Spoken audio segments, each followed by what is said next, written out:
Psalm 94 says, "Can a corrupt throne be allied with you? A throne that brings on misery by its decrees."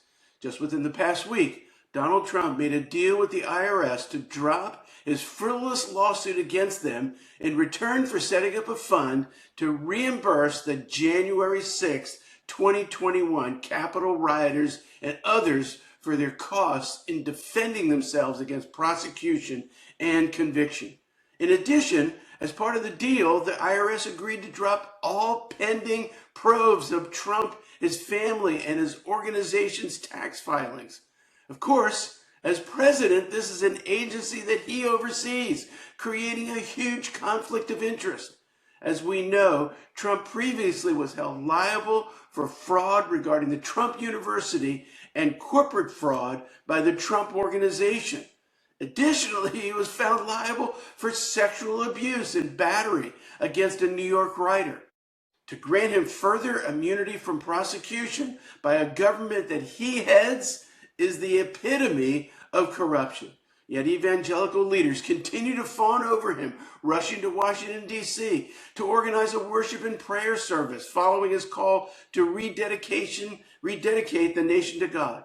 Rather than attend the rededication service himself, he decided to play golf at a nearby course. The prophet Amos prophesied about something similar in his day.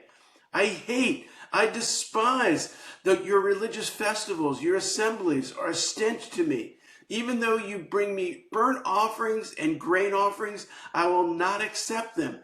Away with the noise of your songs. I will not listen to the music of your harps, but let justice roll on like a river, righteousness like a never-failing stream. Where are the evangelical leaders calling out the corruption like their prophetic forebears? How many are lamenting the administration's cutting off of funding for humanitarian assistance throughout the world, leading to the death of millions?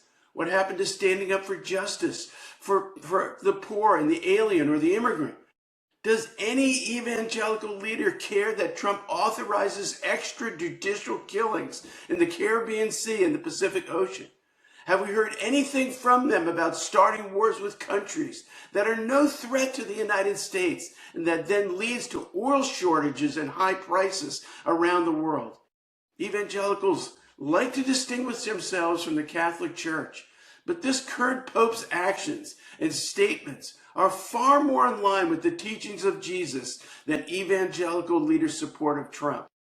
Are we to bow at the feet of Jesus or Trump? You can't do both. To learn more about politics and the gospel, consider my book on Amazon, How Politics Has Distorted the Gospel.